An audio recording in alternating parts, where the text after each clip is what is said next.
morning. First, I would like to thank you for allowing us to present to you and to show you why we should be picked for this project. We are Zenith Construction, and my name is Jason Maxwell. So our project executive is Austin Elms. He can't be here today, but he will be working with us throughout the project. Jesus Monteros is our general superintendent. That is me, Jason Maxwell, project manager. Marco Rodriguez is our lead estimator.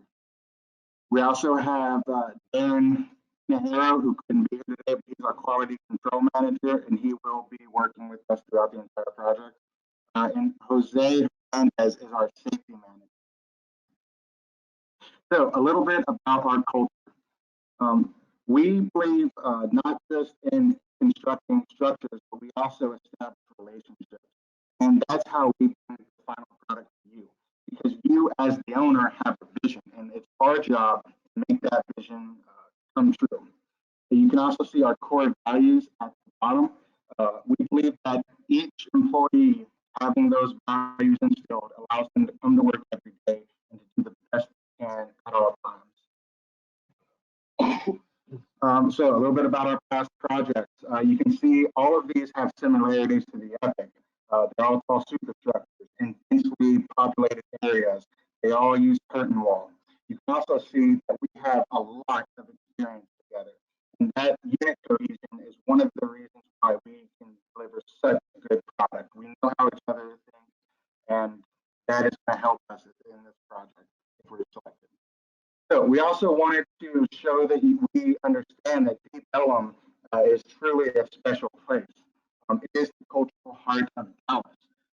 It has been around since 1873, originally a commercial and residential, and it's named because of the street that runs through it. That was Elm Street, that's pronounced Ellum. It's not. Also, Deep Ellum has a history of innovation. Henry Ford chose Deep Ellum as one of his earliest car factories. And so we understand why it's being chosen for development again. It's also a rapidly growing district, and it's a perfect launching point for all of Dallas because of its robust transportation system and the fact that it's in walking distance of downtown Dallas. So now I'm going to go ahead and hand it off to Jesus Monteros, our superintendent. Thank you, Jason. We'll be having our cranes located through North Folsom Pacific Avenue and Gilmore Expressway. We'll be having 6 cameras on site, all across our site to have full coverage and to ensure security on this project. We'll be using the Hawkins Street as our staging area for our vehicles. We understand that the Hamilton and Pittman will be commencing 7 and a year apart from each other once we begin. So we understand we're going to have to be working with our neighbors. We will be moving our connexes to our laydown area here, and our restaurant will also move down to our laydown here and inside the building and near our main entrance.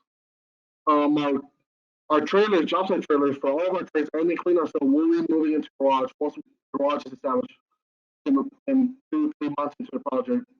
We're going to count down to our GCs to be able to reduce our GCs and be able to have reduce our job site trailer costs. We have broken up our construction schedule into 10 main activities over an 18-month schedule. We have done ways to accelerate our project, such as our elevator, which will begin once the 5th floor of the superstructure is complete. We will weatherize our 4th floor, and then so on to our 8th and our 12th, and then our 16th floor, in order to ensure our elevator contractor will be working in a dried-in area and make sure he is able to finish as soon as possible in order to reduce the amount of time we have for elevator on our building.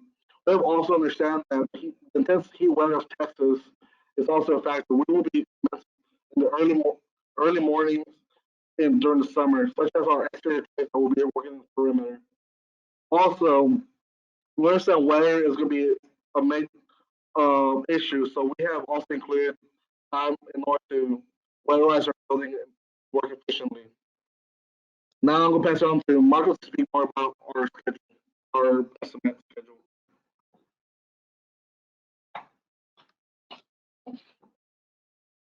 Hello. Our total project cost consisted of $163,700,722. As you can see, these are some of our big ticket items. We have our concrete, curtain wall, plumbing, earthwork, painting equipment, mechanical, electrical, and our general conditions. When selecting our subcontractors, we sat down with them and made sure they understood the scope of the project. That we believe in their work and also in their integrity. For curtain wall, we selected Wincon Construction. When selecting this company, we selected them based on their fine work and also them delivering the highest quality work within budget. We've also selected concrete. We also selected Picture Concrete for our concrete because they have worked with us in previous projects such as the Pulse Building. They have also executed accurate and reliable work and have done so first time around. This gives you an idea of how we broke down the cost of the whole project as a whole.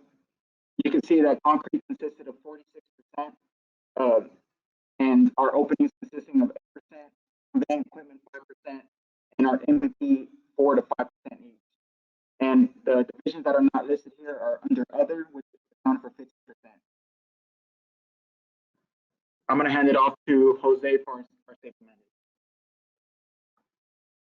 Hi, I'm Jose Hernandez. I'll be the project safety manager. At Zenith, our future is built by our people, therefore we must ensure they are protected. Like Jason mentioned earlier, we are no strangers to these projects, this type of project, in densely populated areas. We are confident that we will be able to strive for a zero accident project based on our previous projects, like I just mentioned, and we are partnered with industry agencies to ensure that we provide a safe workplace.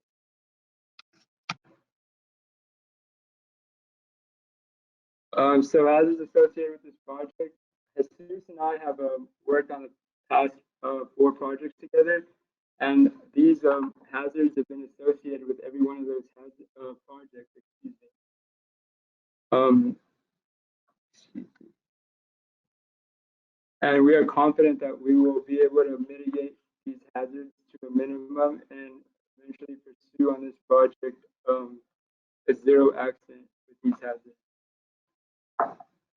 Our medical excavation route, emergency action plan. This site plan will be listed throughout the project for personnel to be familiar with our main entrance, our muster point. We also have a route for the nearest emergency location, which is a 3-minute vehicle travel from the Ellum. And from here on, I will pass it on to Jesus. Good afternoon, ladies and gentlemen. For Zenith Construction, we do a yearly charity, which is our golf tournament that we host every year with Zenith Construction. The funds that we raise for this go to local charities, such as Make-A-Wish Foundation, the Medical Center, and the list of charities. We'll be working with the ACE mentorship program since myself and Jason, our project manager, are from the local area of Dallas. We both grew up under ACE mentorship. We will, during the track of this project, we will be mentoring 1 or 2 programs from STEM schools, such as Lauderdale High School and Woodrow Wilson. Now I'll pass it on to Jason. All right, so in closing, you see that we have passion and we have the drive to get this job done. We hope you'll consider us. We hope you choose us for the project. Thank you. All right. We open it up for questions. All right, great job, guys. I'll go ahead and turn it over to the judges. Tommy, I'll start with you. All right. Got a few questions or 2 for you on your estimate. Just wanted to make sure we're clear on your cover letter. You all indicated a value of 163 million, but your GMP summary that you turned in only showed 55 million. Just wanted to make sure which one of those two was correct and why the large difference is there. So we made sure that we selected the 163 million. We always wanted to have an extra cushion for our budget to make sure that we can account for any foreseeable and unforeseeable events that happen in the future, such as change orders or even the possibility of inclement weather. And that area is also known for tornadoes. So we made sure that we accounted for damages. And of course, all costs over the budget would be given back to the owner, and it would be stated in the contract. Okay.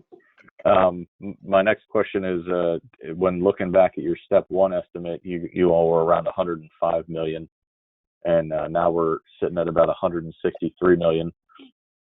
That's a big enough increase that, you know, it might jeopardize the actual project being able to go forward. What were the items that drove, you know, that 60 million or $58 million increase? And do you have any ideas for how we can get closer, you know, get closer to your original budget of 105 million? Yes. So we made sure that when selecting our subcontractors, that for concrete, we made sure that we accounted for extra expenses. We used RS memes and accounted for the highest quality materials. And also for our furnishes, we made sure that we selected the highest quality furnishes, as well as our openings and glazing. To add on to that, well, when we see step two on bid day, we got higher increased numbers due to the expertise of some of our trades, such as Baker and Wincom or Turnwall. They had a larger increase in prices, so we decided to go with their prices from our second proposal, which that's what drove up our prices, since their numbers were a little bit more. Their numbers were more realistic than the ones we received from ours.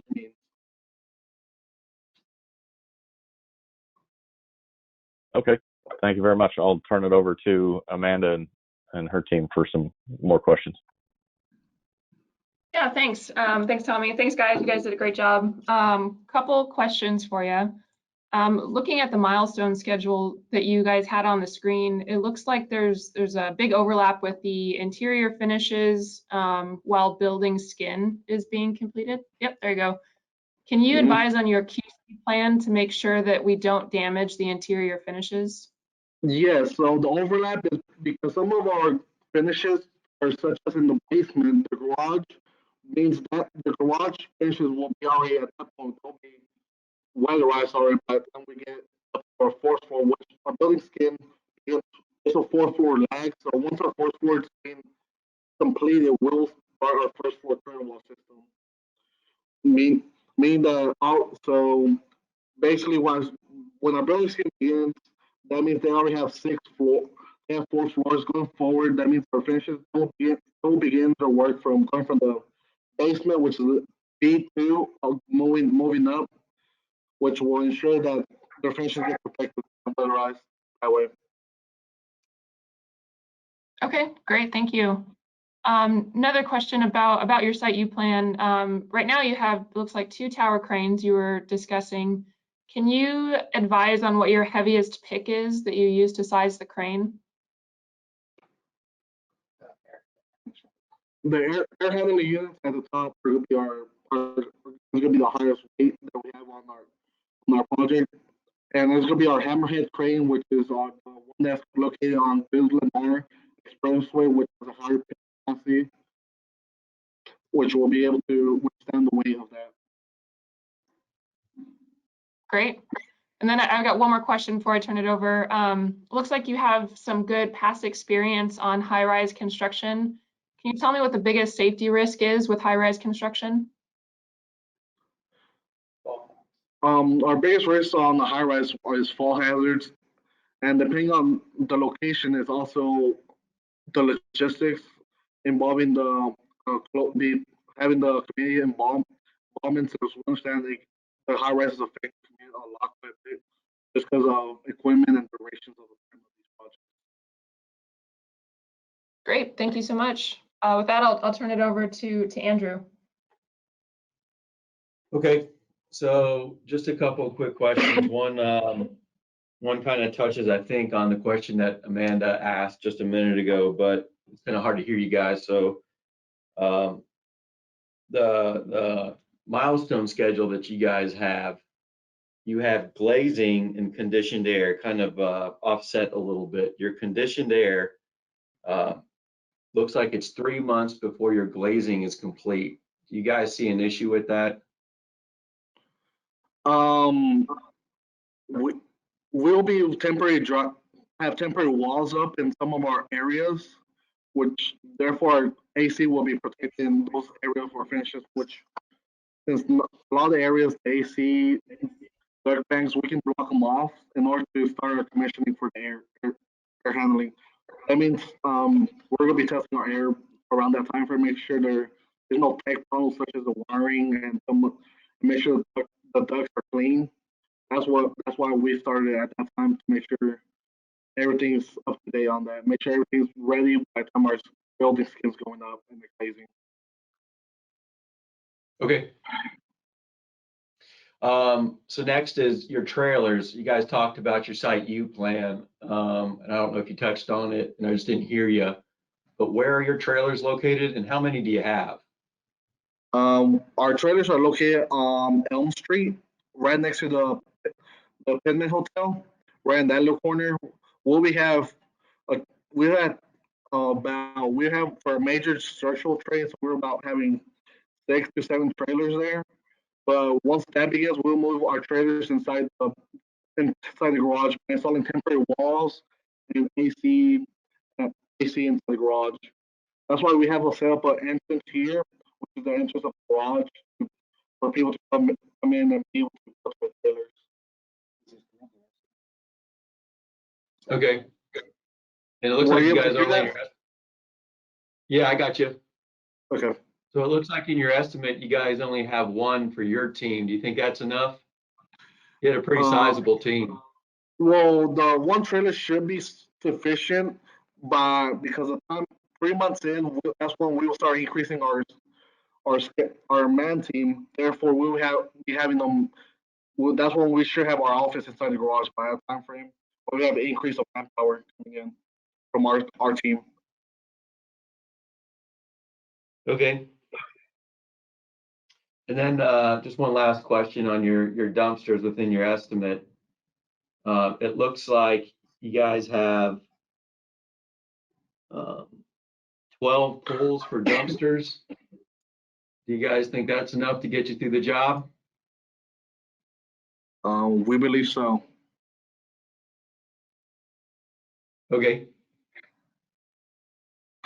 But also additionally on that, we have our contingency allows. We have a contingency also just in case if we need additional dumpsters. We will use our contingency to use it for additional items such as that. And there's also cost savings. We will let y'all know beforehand in order if y'all want to do any upgrades on your end on finishes. Okay. Well, thank you. Hey guys, great job on the presentation. This is Brant. What risks do you think you guys have associated with post-tension concrete slabs? Biggest risk with those? The biggest risk that we have on the post-tension slab is when we start pulling the wire on the post-tension. Let's say a foreman or even the foreman wasn't paying attention during the QHC process. Someone that wasn't experienced properly trained pulls the wrong string, pulls the wrong cable. There's a chance for the concrete to pop out. Therefore, having us to do rework on that. Gotcha. Have you guys and safety. Gotcha. Okay. Have you guys coordinated your curtain wall attachment system with the post-tension slabs?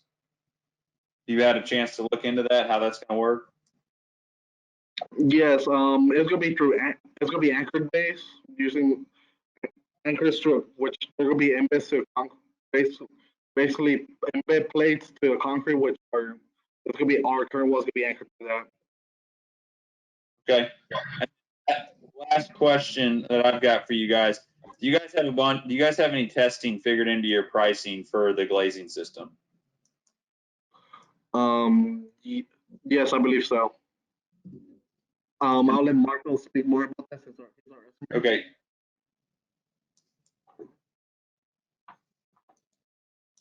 Can you repeat the question? Do you guys have, yeah, sure. Do you guys have any glazing testing, facade testing included within your pricing? Of course, all testing is included within our budget. And yeah. Okay, that's all the questions. Thank you guys. Good job. Thank you very much. Appreciate your time. Looks like we've got another minute or two. I've got one or two additional questions. Looking at your GCs, it looks like you guys have, trying to see if it's either 54,000 or 84,000 set aside for the building permit. Can you elaborate on how you all calculated that value, and do you feel like that's enough? We got the number based on the city of Dallas permits on their public website. I'm not sure if that number is accurate though, or if it's up to date recently due to a recent increase in construction in Dallas. But the number Okay, might so go up or might go down depending on that. But just in case, we also use our contingencies also incorporated into that. okay. And then I know in your responses, I've heard you mention the contingency a few times. Are the contingencies you're referencing, are you talking about pulling money for, if the building permit's over or under, are you pulling that from the owner contingency line item on your GMP summary, or is that coming from another contingency line item that you have baked into your number somewhere else? We have another contingency in our budget. We have added extra buffer to some of our trades. We have added 5% just in case if there's scope items that we've overlooked, just in case if there's scope items, we will be able to mitigate risk on those. So we were able to be moving, allocate money from other trades if we have cost savings from them. We'll be able to adjust for that number. Okay, so it sounds like you have an additional 5% contingency built into your number. Yes. If we were to tell you that 5% is going to make the difference in you being successfully selected to win the work or not, would you be willing to negotiate that 5% down? And what value would that be? Yes, we'll be able to negotiate that into a cost sharing opportunity in order to reduce, in order to reduce that number, in order for both parts to be beneficiary, and for yourself, in order for you to get just a greater product through VER, such as upgrading some of our waterproofing or some of our electrical fixtures or finishes, such as that nature. Okay, thank you. Very good. That's it for me for questions.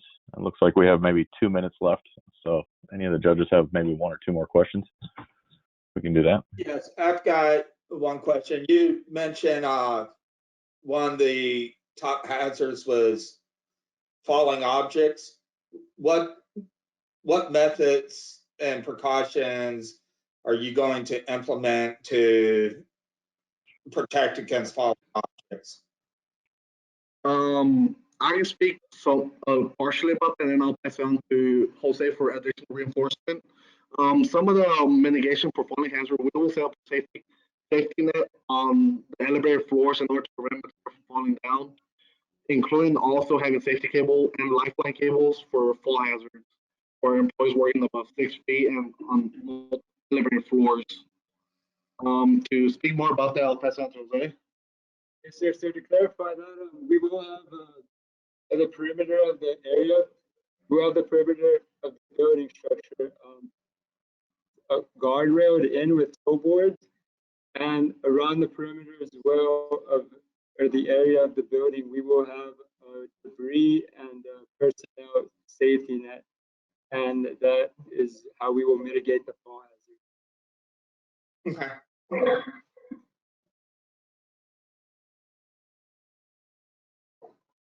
Okay, guys. Well done.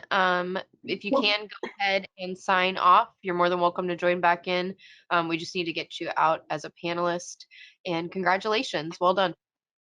We appreciate you guys. Thank you.